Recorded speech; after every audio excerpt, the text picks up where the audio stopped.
G'day! In today's video, I'm just going to do a factory reset on a Sony XP700.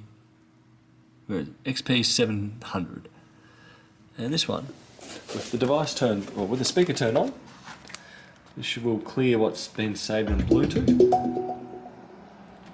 It says we should be able to hold mega bass and play for about 5 seconds. Lights off. That's a promising sign. Not sure if I need to keep holding. No, I'm going to let go.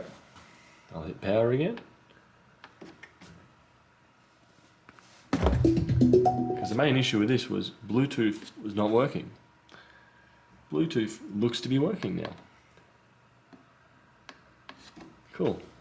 Previously this device would not have the pairing icon. The Bluetooth icon would not respond. But holding these two at the same time seems to have resolved it.